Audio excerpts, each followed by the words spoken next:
council meeting of Monday, December 9th, 2019 to order. And we do have a agenda item adding, and that's the award the paper bids. So it's actually on our agenda, but it wasn't on the original notice that went out. Okay, and the first would be the invocation and the pledge. So Tyler. Okay. Let us pray. We gather here to make decisions for our community. May we use only our best skills and judgment, keeping ourselves impartial and neutral as we consider the merits and pitfalls of each matter that is placed before us, and always act in accordance with what is best for our community and our fellow citizens. Amen. Amen. Join us in the pledge. I pledge allegiance to the flag of the United States of America and to the republic for which it stands, one nation, under God, indivisible, with liberty and justice for all. Thank you very much. All right, and we should have received a copy of last month's minutes. Any comments, questions, corrections? I move to approve the November 12, 2019 minutes as presented. I'll second. Motion and a second. Further discussion? All in favor? Aye. Aye. Opposed? I'm abstaining because I was absent. Okay. All right. Rebecca, treasurer's report, please. All right, we'll review a few items that were in your packet. During the month, I did transfer $300,000 to the local government investment pool. There were also some transfers of sewer impact fees back to the local government investment pool general account. And periodically through the course of the ENR project, one of the funding mechanisms was local cash. So we borrowed money, Metcom contributed, and then we had local cash to contribute as well. So up until fiscal year end, we had transferred a $4 million contribution. So that came directly from the sewer impact fee account back to the general fund impact fee account, because that's the account with which we made payments as the project proceeded. So the final project accounting was done, and the project was closed in August, so I was able to do all the math. So our final contribution was $515,826. And then I was also able to calculate catch-up contribution for debt service. So debt service payments that we make twice per year are also paid out of impact fees. So that transfer was also done. Your income statement, we're 42% of the budget year. We have received the first quarterly income tax distribution from the state. It included two components. One was a catch-up from prior tax year. One was for the current tax year estimate. And I can tell you that this quarterly current year tax estimate is 15% higher than the same period last year. Good. So the other, excuse me, the other income, that's like at 780%. Is that Sale of the condo. Gotcha. Also in your packet is a summary report for that ENR upgrade. And I thought for the benefit of members who haven't been around for the whole entire process, to let you know, it's basically 15 years it took us to get here. And some milestones were put in there, and the funding mechanisms were also described. My assessment is, obviously, it's the most expensive project the town has ever done, and will likely do for several generations. That's my prediction. Let's hope. And there's also an informational memo.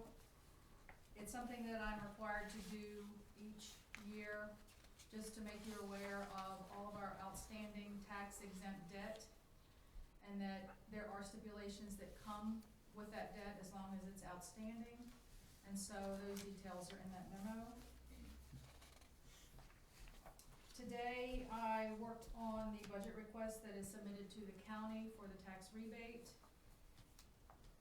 And the next month, I'll bring to you the recommended budget calendar we would be working on a early cycle, since it's customary to do all that budget work before the election. Right. And that's it. As we do have an election in May. Any comments, questions for Rebecca?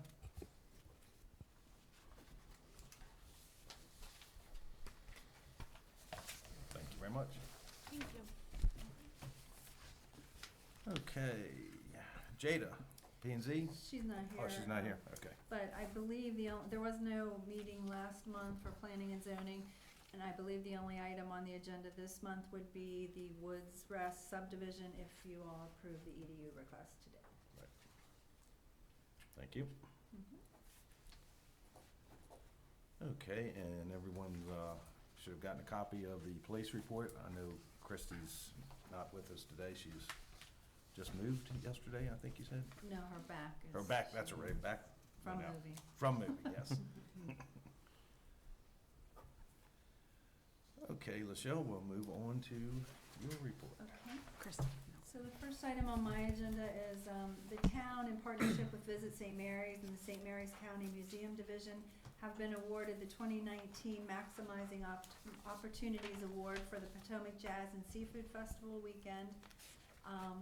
And we've received the award from the Maryland Department of Commerce on Tourism. Andrew Ponte is here with a host of other people, and he was going to talk a little bit more about the award, and then we'll have some photo opportunities to present the award. You can stand up or? No, you can, yeah. Please do. We gotta maximize this opportunity. Probably right here. All right, so, so last year, you may remember we, as the museum division, partnered with the town and Visit St. Mary's on the 20th Potomac Jazz and Seafood Festival. It was something that was put on by our Friends group for 20 years. So this year, last year, we decided, why not make it a bigger thing for the 20th anniversary? It's always just a one-day event at St. Clements Island Museum. So we made it a 3-day event in partnership with the town, and we did a lot, actually with the Department of Commerce and Tourism. We were part of their Summer of Music, I guess series it was called. And it was really cool because it highlights, I think there was 25 different music festivals throughout the state. And we were one of the major ones that it felt like right in the middle of it. So they highlighted us, and actually we went up to Baltimore and did a couple news shows. But we were really happy to find out a month ago, or maybe a month and a half ago, that we won one of 4 tourism awards for this year that they presented to us a month ago at the Travel and Tourism Summit, which occurred up in Western Maryland. So it was the Maximizing Opportunities Award, and what I want to do is just kind of read what the state said about it. And the 4 partners were the town of Leonardtown, the museum division, with the county, the Friends, and Visit St. Mary's. So they said that the 20th Potomac Jazz and Seafood Festival won the Maximizing Opportunities Award. The recipient of this award is recognized for successfully taking advantage of an existing event to generate overnight stays to the area. The 20th Potomac Jazz and Seafood Festival expanded from a 1-day Saturday event to a 3-day weekend affair by partnering with St. Mary's County Museum Division, the town of Leonardtown, the Friends, and Visit St. Mary's. Hotel packages and giveaways, free Friday night jazz concert in the square, restaurant specials, and unique food vendors on Saturday, Sunday jazz brunches, wine tastings, and much more, all contributed to increased hotel occupancy rates at an average of 20% for the weekend. So that was, we had to show something that actually happened, and that was what actually happened. And that was something that was very big for Visit St. Mary's, because one of their prime reasons for existing is overnight stays. So we were really happy that the very first time that we did this actually generated overnight stays. So the state was very, very excited, because we're the only event throughout the entire state that won this award, or won an award out of the 4. So that is huge for St. Mary's County and the town in general, because, I mean, larger events on the Eastern Shore, up in DC, Baltimore didn't get this recognition. So we're gonna milk it for everything we can, and we were happy that the town decided to do this again this coming year. We kind of came and said, it's okay if you don't wanna do it again, it was a lot of work, but Brandy and Laschelle were like, no, absolutely. This was even before we got the award. They said, no, we wanna do this again, and we're really happy because, we've already got our holiday weekend hotel package up and selling now, so, and that was a tribute to the town and to Gail at Visit St. Mary's, so we're very happy, and the town got its own, Yeah, I think we trophy. can do a picture. Jason, did so you we'll want to do add a anything? nice little picture if you want with everybody, and I actually want to, introduce everybody who's here, Yeah, so, Karen Stone's the manager for the museum division. Dale Springer is the president of the Friends of St. Clements Island and Piney Point Museums. And then, of course, there's Jason All and Gail, who are with Visit St. Mary's. Of And course, Brandy was. Brandy too, of course. Yeah, we'll have everybody come up, but She did some work. see if Jason wanted to add anything. Yeah, Yeah, so do you want to? Andrew said it all, wonderfully. I mean, this is the state recognizing all the hard work and the good work we've put into this. They only give out 4 of these type of awards every year, and this is the only Maximizing Opportunities Award. And really, they recognize the work we're doing to not just drive overnight stays, but create something that is great for Maryland, that puts Maryland on the map, in the broader DMV and Mid-Atlantic area. It's fantastic, and that recognition from the state is something we can use as great momentum to build on this in the future. I love to say that phrase, rising tide lifts all ships, but I guess in this sense, harmony is only possible if we work together. And I think this is a great example of that, and a good sense of things to come. Yeah, it was a testament to the relationships that we do, I think, well down in St. Mary's County. The state actually told me that. They said you guys all work really well together regardless of who you are. So that was, like I said, a big testament to us. And I'm very happy that we got this recognition because sometimes we get overlooked, I think, down here, and we finally haven't been. And for something that I think not many people know, jazz, people don't think of jazz in Southern Maryland, really. Yeah. So we kind of have put that on the map as well as, where else can you go and see jazz, not just in the square now, but also along the Potomac. People come down from DC just for that very reason. Yeah. So that's all I got. Maybe you guys want to stand up and we'll line up in front of you. Is that good? Yeah, I just think this is a great collaborative effort that we've been working together for years, but this is kind of Absolutely. shows what can happen when we get recognized and do it. Mr. Springer? Yeah, no, I like I like imitation.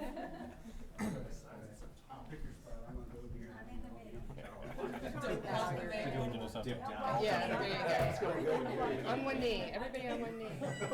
like right in the middle.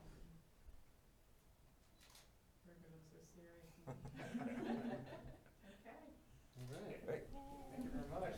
Thank you all very much. Thank you. Jason, how many overnight stays did they actually have, or Gail? Okay, we had, like, 4 hotels that participated, and each of them did about 11 packages. Okay.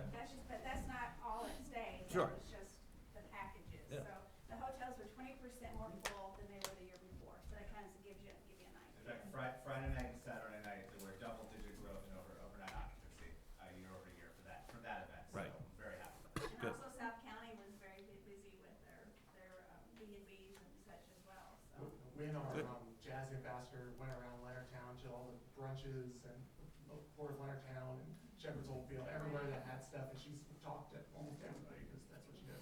And she, more often than not, it was people from out of town who didn't get the package, but some did, but some just came and stayed on their own, and came to Leonardtown, and, that, again, and then Dale spoke with people in the parking lot who were first timers, and usually with the Jazz Festival, we get a lot of repeats. This is one of the first times I think we had the highest percentage of new people, and not just from other parts of Maryland, other parts in the Mid-Atlantic, so, Well, we did something, right? and even anecdotally, we were getting people from as far west as Colorado and as far east as Italy. From so, That far east. If you're not familiar with the Jazz Festival, it was born 19 years ago, 20 years ago with this most recent one in July. I've been on the board of directors and for the past 8 years, and we've seen it change and develop into just an event that attracts a majority of a bunch of people from all different walks of life, but they always come back.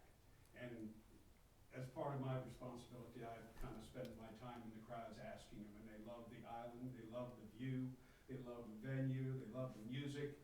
And so this opportunity, which presented this, and with all the staff and the museum and tourism and so forth, taking the opportunity to embrace the town and spread this out, and bring more people down and generate more revenue for all the parties involved. It's just a wonderful accomplishment. We are genuinely looking forward to the 21st anniversary of the event again. And of course, we'll be showcasing our new museum at St. Clements Island, or the progress on that project too. So it's When is that supposed to start? Or is it already? we're talking about the We're bonfire. hoping to start in the summer Okay, and be done the following summer. good luck. So we have, with the Friends organization and so forth, we've got a wonderful staff, and we're more than happy and proud to have the town join us and work this thing, because it's got some great possibilities, very good possibilities. So thanks to the folks that are right here, walking the streets, beating the doors and everything else. So thank you all. And the winery, wasn't the winery part of the? Yes, the Yes. winery was involved. Yep. Yeah. Lauren's back there. Thank you all very much. It was- Thank you. Okay, the next item is the extension of the maintenance and repair contract. The utility maintenance contract was bid in 2015 and was awarded to AB&H Excavating for 2 years with 3 one-year extensions. This would be the final extension available, and then next year we would be rebidding the contract. And we've obviously had no problems with them. No, I mean, they're busy. Right. I mean, there's always, Yeah. I mean, Things things you here have and to there. deal with, really but busy, but I don't care. they Right. do what, fine. who you're dealing with, there's always Mhm. issues you need to stay on top of. But no major issues. Right. I move to renew the maintenance and repair contract with AB&H Excavating for the final year of the 2015 bid ending November 30th, 2020. I Oh. second the motion. Motion and second. Any further discussion? Comments? Questions? Hearing none, all in favor? Aye. Opposed? Motion carries. Thank you very much. Okay, the next item is the proposed Woods Rest subdivision. And we do have the Woods here with us today, in case there's any questions. But just for information, in March of 2008, ordinance number 132 was adopted for new construction, which would result in requiring additional sewer capacity out of the existing capacity. Amanda and Quentin Wood are the owners of parcel 24 on Greenbrier Road, consisting of 0.98 acres. They are requesting going through the subdivision process to subdivide the parcel into 2 lots, which does meet the town subdivision requirements. This was originally the Curtis property, if you're familiar with the property. The new owners have cleaned up the property significantly, and the house already has 1 EDU, so if the subdivision goes through, it would require a second.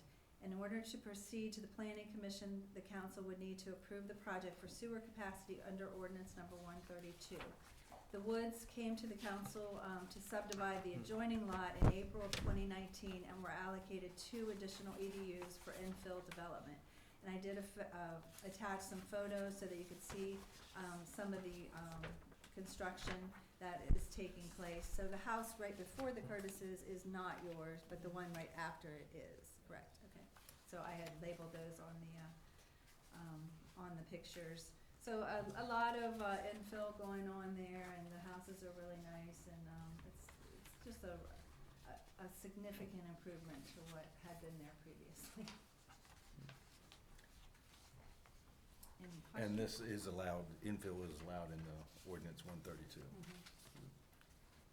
Any questions for the Woods or any from myself? Just a comment, I drove down there the other day myself. It's a major improvement, so it looks very nice. Thank you. And they have been willing to work with us and work with them. It's a county road, and we met out there several months ago with county staff and with John Dietrich, just looking at ways to improve that road. so we are continuing to work with them, and they did set the houses back a little bit so that there would be some additional room if we did any widening or anything down the road if the county decided to go that route. So they have been very cooperative with us, so thank you. So is it gonna be, just making sure I understand, so it's gonna be a total of 4 homes when we're done, or No, the 3? other parcel was 3, 3, okay, and that's already been finalized. This would be 2. 2, okay, Instead of just 1 Curtis home. okay. The Curtis home will come down and there'll be 2 homes. 2 homes there, That's okay. right. And it would go through planning and zoning for the subdivision process. This is just, for the additional EDU.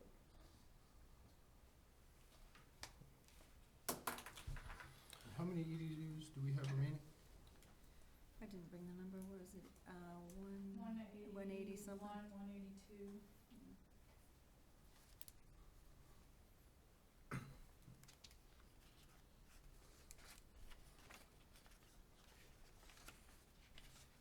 And this is, I think this has been answered, but this is just for one. One. Right. Because there's 1 there with the Curtis home. Right. This would be 1 additional.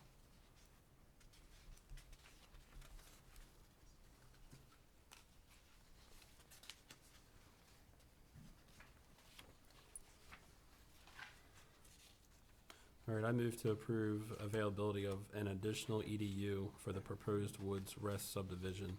This project meets the requirement of infill development per ordinance number 132. I'll second. Motion and a second, further discussion? Hearing none, all in favor? Aye. Opposed? Thank you very much. Thank you for what you're doing out there. Looks great. All right, the next item is to award the brick paver installation and repair bid project. For many years, Stepping Stone LLC has done a number of repair and installs of brick pavers for the town on an as-needed basis. But with our aging infrastructure of brick sidewalks, parking lots, and the wharf promenade, the number of projects has increased. It was determined that a public bid request should be done and an ongoing maintenance contract should be in place. So we advertised the bid on November 14th of 2019. We did receive 2 bids, and Stepping Stone was the low bidder. The other bidder was Wentworth Nursery. Stepping Stone, there were 4 different categories, and they were low bidder on all 4. I did attach the bid comparisons, so if you wanted to see those. Stepping Stone does a great job for us. We have a number of repairs that we're waiting on for this contract to be in place, and that's when we decided, because of the amount, that it would be better to do a public bid. So it would be for a 2-year period with 3 one-year extensions, similar to the other contracts that we have.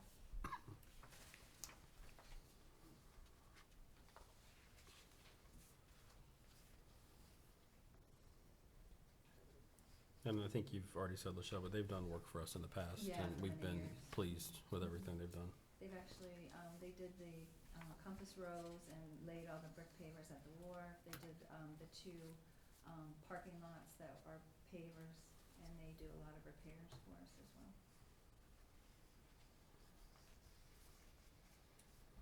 All right, I moved to award the paver install and repair contract to Stepping Stone LLC for a 2-year period with 3 one-year extensions.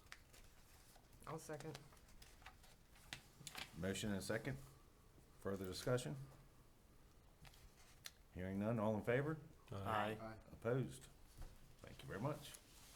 The final thing was just to announce that we did get a press release from the governor's office, and we were awarded a second facade grant for $25,000 this time.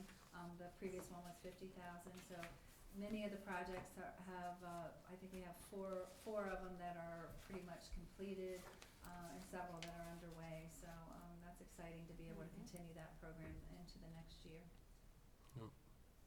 Okay, And that's all I have. thank you very much. What about why don't you give us an update on the pier? I know that's just about finalized. Yeah, so we're supposed to wrap up everything before the end of the year, so we're just waiting, they've been waiting on the stainless piping that runs under the pier to put the fire suppression equipment through that piping. I think they attached, the final sections of the pier, a couple weeks ago. Everything is pretty much done except a couple cabinets for life rings and, the fire extinguisher, and then the piping. But they are, certainly feel that there won't be a problem getting it done before the end of the year, which we need to close out our grant before then, so. Yep. So maybe in the spring we'll do a Ribbon cutting or, cutting yeah. or something. Okay, thank you very much. Mhm. I really don't have anything, with all the events that have been going on the last, few weeks and to come. Move on to events. Tyler? Yeah. So there was an amazing group of volunteers, which include Mayor Burris, town council members, Jay Mattingly and Christy Hollander, and town administrator Laschelle McKay, who came out to assist with the decorating of the town for the holidays on Saturday, November 16th. The volunteers assisted town staff in putting the holiday banners and Christmas stars on the lampposts throughout the town. Thank you to everyone who helped make the town look its best for the holidays. In November, on November 23rd at the Port of Learntown Winery, there was the Sip and Salsa. The sold-out event took place inside of the winery. Attendees enjoyed a lively salsa lesson from Donna Jordan, a professionally trained dancer and adjunct dance teacher at CSM at St. Mary's College. Inside the tank room, followed by open dance and live DJ music on the enclosed patio. The next Sip and Salsa will take place December 14th from 7:30 to 10:30 p.m. Christmas on the Square was Friday, November 29th, where everyone enjoyed the traditional favorite activities with the fire trucks, the train, the carriage rides, live music and dance performances, story time with Mrs. Claus, face painting and balloon art, and the make and take crafts that the kids did. There's some exciting changes this year, which include the pop-up cafe seating on Fenwick Street provided by the Social Coffee House, the wine garden in the park next to New View Fiberworks hosted by the Port of Leonardtown Winery, and Santa appearing on the top of a number of businesses in town before appearing in front of the Bank of America and making his way to the center of the square for the annual tree lighting. Also, this past Friday, from 5 to 8 p.m. was the First Friday, the Whoville First Friday. Attendees were able to follow clues around town with the Grinch at various businesses. Activities include story time, fun and games, hot cocoa and cookies with the Grinch. Coming up is meet and greet with Santa. There will be a private meet and greet with Santa available for families of loved ones with disabilities and for families who are celebrating baby's first Christmas. The meet and greets are reserved only and are by reservation only and are being held Tuesday, December 17th from 4 to 6 p.m. and on Saturday, December 21st from 9:30 to 10:30 a.m. Also, Santa and Mrs. Claus will be on the square Saturday, December 21st from 11 a.m. to 1 p.m. So kids can bring their wish list and cameras for photos with elves and Mrs. Claus and Santa. In the event of inclement weather, the event will be held at the Leonardtown Chevrolet, Buick, and GMC showroom on Washington Street. So a lot going on. Did I miss anything, Brandy? If I may, the Saturday meet and greet with Santa has been completely booked up. We do have a few reservation slots available for the Tuesday, December 17th day. You know, if I could just add, since Lauren is here, Lauren Zimmerman with the winery, just a lot of press about Lauren, but also the winery itself and what a great winemaker she is, and a lot of just really accolades out there for her and what the winery is doing. So I just really appreciate it, and I want to make sure that everybody understands that she's really the brains behind it. And it really does show how we all work together. Absolutely, they're a great partner. Thank you, Michelle. Thank you. Ladies, anything else for events? I think that's enough. Okay. Hayden, community development and planning?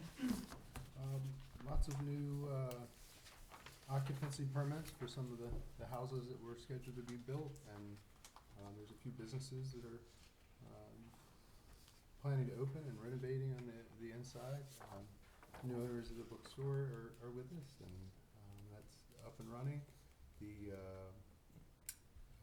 Sweet Bay Restaurant invited us to come and take a tour, and I think they're planning on doing a soft opening sometime this month with a grand opening in January. Okay, thank you very much. Christy, utilities? So I went down to the plant last Friday, I guess it was, just to check out the sludge situation. Good stuff. So it looks like they've got the one side cleared out that they're getting ready to repair. It is pretty bad. Yeah, so sludge is gonna probably come up quite a bit, unfortunately, in the next year, so, Yeah. yeah. That's all I have. Okay, thank you. Jay, Southern Maryland Municipal Association. All right, Mayor, thank you. Did we ever get an estimate how many were at the tree lighting? Do we, I meant to ask that too. There's really no way of telling that. do we think it was like 5 to 8 maybe, or? Packed. Rough estimates are between 12 to 15,000. Wow. I mean, from what everyone, with the cameras and the EOC Right. and stuff, it was massive. I mean, that's Probably the amazing. biggest one. That is truly amazing. I mean, it was a great event, as always. My report's pretty short, so the legislative dinner is this Wednesday. It's in Annapolis. I know myself and Councilmember Hollander are attending. If anyone else is still interested, I know it's last minute, and the RSVPs I think were due, right, Terry? But I guess let us know just in Unfortunately, case. I've got a wedding in Pittsburgh to go to, so I won't be able to attend, so. And my next MML board meeting's gonna be in January, and that's gonna be up in Annapolis as well, end of January. And other than that, Merry Christmas, everyone, and Happy Holidays. And Happy New Year. No, that's right, we won't. Thank you. See you. Mary, Business Development and Retention? I did not get to attend the tree lighting, but I heard wonderful things, and everybody was talking about how cool it was for Santa not to ride in on the fire truck. So I don't know whose idea it was, but it The fire department. was. Actually, I think it was Kevin Mattingly's. Was it? Yeah. That's, I mean, It was a everybody, good idea. That's what everybody that I everybody talked to was like, oh, it was wonderful, and we didn't have to wait, and it was really great. So, so good things. And then I also met with the owners of the Escape Room Southern Maryland, and they've issued us a challenge, us, the town council here and the mayor, to go over and use one of the escape rooms and see how fast we can get our way out. So I said maybe in January we'll be able to arrange that. Deal with them to make it really hard. Well, actually, my plan was to take my kids over Christmas break and know all the ins and They don't outs. So, figure it yeah, so I'll have the upper hand. But that sounded really like a good idea and sounded like a lot of fun. So Yeah, that's great. what I have. Great. Okay. That's all I have. Hope everyone has a great Christmas and New Year's, and see you real soon. Anything else? Entertain a motion for adjournment. So moved. Second. All in favor? Thank you very much. We didn't vote yet.